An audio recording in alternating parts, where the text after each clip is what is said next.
guess I'm always in the good. I'm never gonna win all day.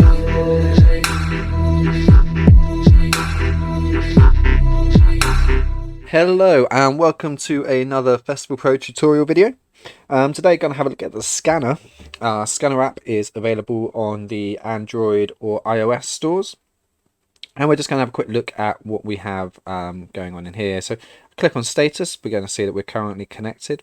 Now to log into this, log back out, you can see you're going to have to put in the name of your user, the password, and your Festival Pro account name.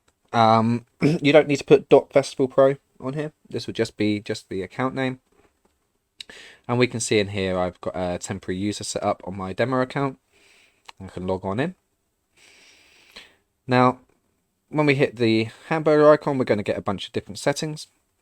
And in here we can do things like decide how regularly we're going to connect to the database to update.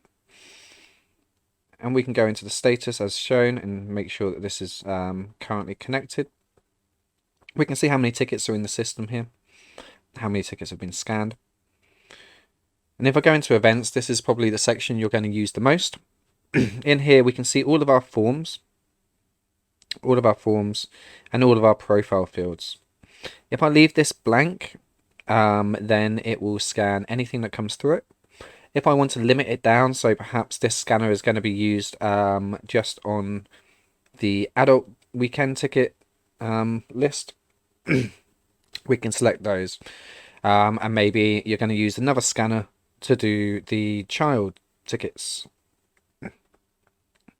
Probably not a likely scenario, but it is entirely possible that you would have all of your adult car park child tickets on one gate.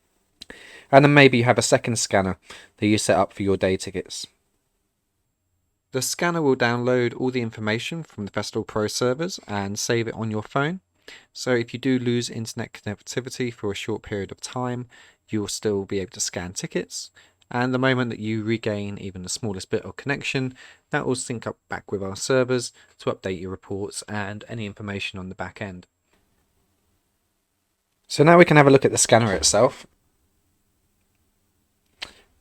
And I'm going to just bring up the tickets list that I have here. These are just people who have paid for their tickets on our demo system. And I can view one of these, say Louis. And here's Louis's tickets. I can view those tickets. So here's Louis's theatre and workshop ticket. And what I'm going to do now is just scan this so you can see.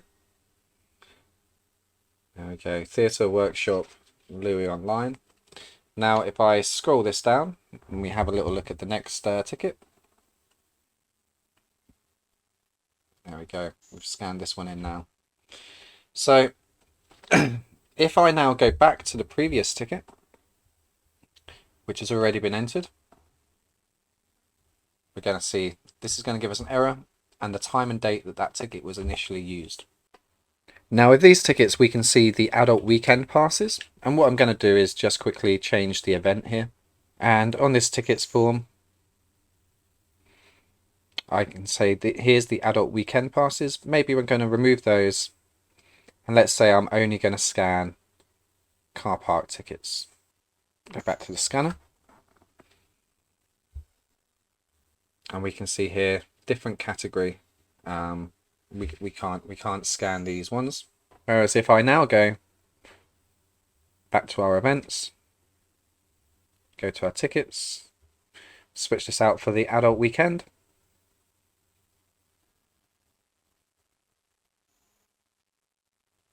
there we go. We can scan these adult weekend tickets in. And again, going back to them is going to give us an error.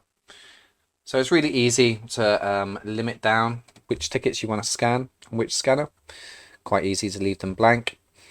All these tickets are going to give you the relevant information. So if we just go and have a quick look at the artist passes. So for this, I'm just going to go to our artist advance. registrations, and we can view the Pixies here. And we can see here's Arthur Mays, and he's got one accredited artist pass, and you can see here is actually marked as scanned because we've already done this one earlier in testing. This is how you'll see it on the back end. If we go to another artist who I haven't done yet, perhaps these guys, we've got 4 tickets who have all been assigned artist accreditation passes. We can just bring up those tickets so we can have a look at them.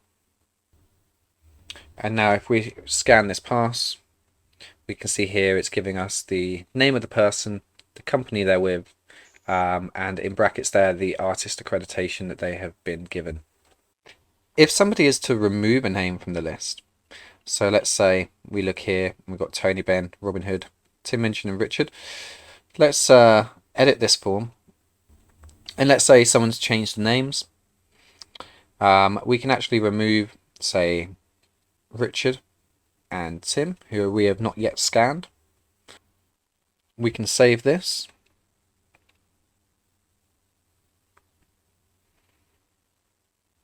And now if we go back to the tickets, which obviously they will have already had in their email at some point, and we can see here, here's Tony and Robin, who we scanned, but Tim still has his ticket, obviously, but it has been removed. So this ticket was created, someone's downloaded the PDF, but if we go to scan this one, we're going to get this error that the user does not exist because we've gotten rid of them. It'll be the same with this one here.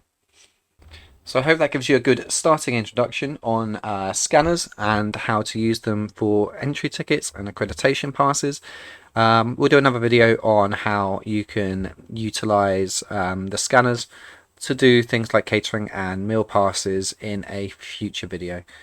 And I hope this gets you going for now, and happy scanning. Concentration.